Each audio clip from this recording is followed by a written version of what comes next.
Bonjour à tous et à toutes. Pascal Boyer, chercheur au CNRS, a écrit un livre qui a pour titre « Et l'homme créa des dieux ».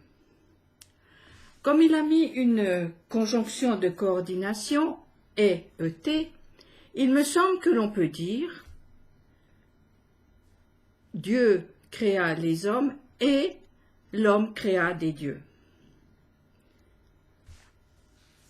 Créé à l'image de notre Créateur, il y a un lien inévitable qui fait de nous, que nous le voulions ou non, des êtres religieux, parce que reliés. Vouloir le nier est une illusion. Simplement, nous mettons à l'autre bout du fil l'image qui nous convient, et ainsi, inversant les polarités, l'homme est devenu créateur de Dieu à son image. Créé des mains de l'homme, issus de pensées ou de rêves d'hommes, ces dieux sont symbolisés par toutes les énergies auxquelles nous faisons appel. Alors, il y a les dieux statues, gris-gris, et tout ce que nous considérons comme primitif, enfantin, auquel nous, civilisés et instruits, nous ne croyons pas, bien sûr. Mensonge. Nous sommes immergés encore plus profondément, car tous ces esprits sont devenus plus subtils, donc plus sournois et plus efficaces. En vrai, je dirais des grands hommes puissants par leur savoir, leur mérite, leur bagout, leur ruse, leur pouvoir réel ou usurpé. De ces grands hommes, nous attendons tous les biens nécessaires. Il y a l'or, l'argent, la force physique ou la force de persuasion, pour ne pas dire la force de séduction, sont des dieux auxquels nous sacrifions notre liberté. Il n'est pas dit d'ignorer ces grands, il est dit de ne pas leur faire confiance aveuglément, parce que nous avons besoin de leur énergie, comme nous avons besoin de celle des animaux, des végétaux et des minéraux. Mais il s'agit de rester lucide et leur donner uniquement la place qui est la leur, c'est-à-dire sous nos pieds. Qu'est donc l'homme que tu penses à lui, le fils d'Adam que tu le protèges? Pourtant tu l'as fait presque l'égal des êtres divins, tu l'as couronné de gloire et de magnificence, tu lui as donné l'empire sur les œuvres de tes mains et mis tout sous ses pieds. Brebis et taureaux, tous ensemble, et aussi les bêtes des champs, oiseaux du ciel et poissons de la mer, ceux qui parcourent les routes des océans, nous dit le psaume 8. L'Égypte biblique est certainement un résumé de tous ces dieux auxquels nous nous soumettons, pensant trouver en eux ce qui nous manque, à savoir le lien avec l'Éternel, notre Créateur, véritable canal du souffle surnaturel. L'homme a reçu un souffle qui lui confère une âme vivante, nous dit la Bible. Ce qui veut dire qu'il aspire à ce souffle. C'est son besoin vital. Par orgueil, ignorance ou bêtise, l'être humain aspire l'air vicié que lui donnent les valeurs égyptiennes. Pourquoi donc les 12 tribus hébraïques sont-elles descendues en Égypte? C'est parce qu'elles avaient faim. Oui, le savoir-faire, la force, l'intelligence et tout ce que l'homme est capable de faire et d'être sont des valeurs admirables qu'il faut rechercher, mais sans les détacher de leur source et de leur Créateur, comme il est dit dans le psaume 146. Ne vous confiez pas aux grands, aux fils de l'homme qui ne peuvent sauver. Jérémie le prophète, au chapitre 17, poursuit « Ainsi parle l'Éternel, maudit soit l'homme qui se confie dans l'homme, qui prend la chair pour son appui et qui détourne son cœur de l'Éternel. » Ésaïe, lui aussi s'y met. « Malheur à ceux qui descendent en Égypte pour avoir du secours, qui s'appuient sur des chevaux et se fient à la multitude des chars et à la force des cavaliers, mais qui ne regardent pas vers le Saint d'Israël et ne cherchent pas l'Éternel. » Et plus loin, « L'Égyptien est homme et non Dieu. Ses chevaux sont chair et non esprit. Quand l'Éternel étendra sa main, le protecteur chancellera, le protégé tombera, et tous ensemble ils périront. » Dans la Torah écrite, vous trouverez quantité d'autres mises en garde données par les prophètes.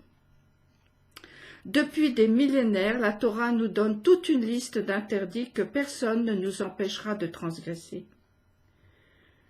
Tu peux faire confiance aux grands, aux forts, à l'argent, la chance, à la force. Tu peux, mais tu dois assumer les fruits. Car leurs idoles sont d'argent et d'or, œuvres de mains humaines. Elles ont une bouche et ne parlent point, des yeux et elles ne voient pas. Elles ont des oreilles et elles n'entendent pas, des narines et elles n'ont point d'odorat. Malgré leurs mains, elles n'ont pas le sens du toucher. Malgré leurs pieds, elles ne sauraient marcher. Aucun son ne s'échappe de leur gosier. Puissent leur ressembler ceux qui les confectionnent, tous ceux qui leur témoignent de la confiance.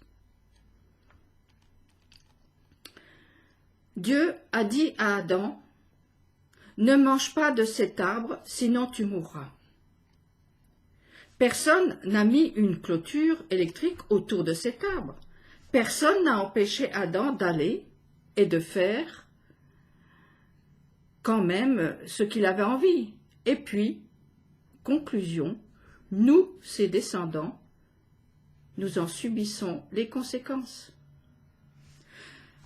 Alors me direz-vous, c'est pas moi, c'est lui, c'est elle, c'est du passé. Est-ce que vous vous rendez compte que l'interdit est toujours encore d'actualité, aujourd'hui, et que personne ne nous barre la route pour aller manger de cet arbre? Les conséquences sont là, non pas à cause de l'autre, quel qu'il soit, mais parce que nous passons outre le conseil du Père qui veut le bien de son Fils dans l'immédiat, mais aussi dans son futur. Alors, lorsqu'il nous est dit « ne mange pas, ne vole pas, ne convoite pas, n'assassine pas, ne trompe pas et ne sois pas idolâtre », personne ne t'en empêchera d'y aller. Si, peut-être ta conscience, ton éducation. Mais la réalité vient à bout de toutes les morales. Non, tu peux, mais assume. Et c'est le début d'une réparation possible. Il est dit, ne sois pas idolâtre. Ne confie pas ta vie à quelqu'un d'autre que Hachem. Le problème du maître de l'Égypte est qu'il ne connaissait pas et ne voulait pas connaître ce Dieu, unique, jaloux, qui ne supporte pas de deuxième, qui ne peut être que sa création. Je vous rappelle les mots d'Ésaïe. L'Égyptien est homme et non Dieu. Ses chevaux sont chair et non esprit. Quand l'Éternel étendra sa main, le protecteur chancellera, le protégé tombera, et tous ensemble ils périront. N'est-ce pas la même conséquence que ce qui avait été prédit à Adam? Ne fais pas ça, sinon tu mourras. Et là, en outre, il est précisé, ensemble ils périront. Les conséquences pour celui qui se confie en ces dieux, qu'il s'est fabriqués, sont les mêmes que les mauvais choix d'Adam, auxquels il a été dit « tu mourras ».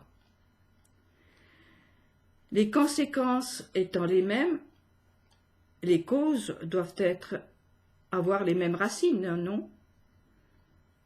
Passer outre la parole du seul qui sait ce qui est bon pour nous mène à la mort. Pas forcément la mort physique, mais une mort intérieure, ce qui est pire.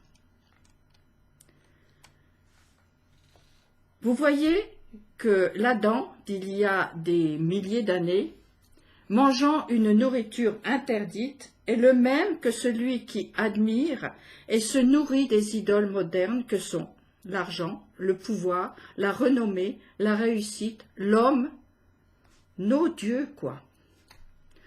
Ils périront ensemble, l'adoré et l'adorateur, c'est-à-dire que l'idole écrasera son adorateur lorsqu'elle s'effondrera.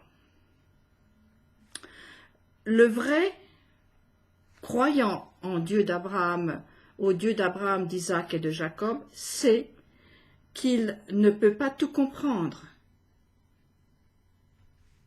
et concevoir. Aussi se tient-il éloigné de tout jugement sur ce qui est bien ou mal pour son perfectionnement. Marcher humblement avec son Dieu le mènera à l'arbre de vie.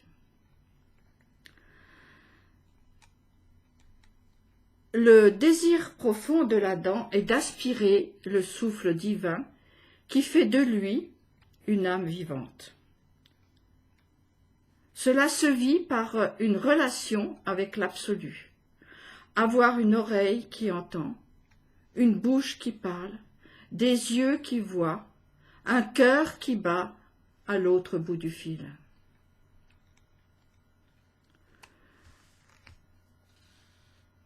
En effet, nous sommes à la veille, ou peut-être déjà dedans, d'un retour à la confusion où les différences sont gommées. L'individu disparaît dans une globalisation de l'espace et du temps. Il n'y a plus de chez-soi. Mais je ne vais pas m'étendre sur le fléau de la pensée unique, ce serait hurler avec les loups. Pour conserver notre individualité, ne pas se laisser entraîner par les flots ravageurs du mensonge et de la manipulation, seule l'arche d'alliance que sont les mots de la Torah, captés par nos sens, nous permettront de ne pas sombrer dans le chaos. Notre cerveau aura les bonnes informations pour penser juste, faire le tri, distinguer, trouver le trait de lumière dans l'obscurité. Alors, chacun saura quoi faire pour que la vie ne disparaisse pas de la terre en même temps que celle des hommes. Construire l'arche, monter dans l'arche, ce n'est pas chercher une autre planète dans le cosmos et ou faire des plans sur la comète. Construire l'arche, c'est prendre les briques ou les planches, comme vous voulez, que sont les mots de la Torah avec leur poids et leurs mesures spécifiques, les amener au cerveau, qui les transformera en énergie de construction suivant son individualité unique. Pour échapper à la manipulation des dictatures de tout poil, en mal de sang et de vie volée. Écoute ce que dit celui qui parle depuis le bout de l'univers et du temps. Tu ne peux ni sonder, ni mesurer, encore moins comprendre, mais écoute. Ceci est le mot de la fin pour aujourd'hui. Bonne semaine à tous.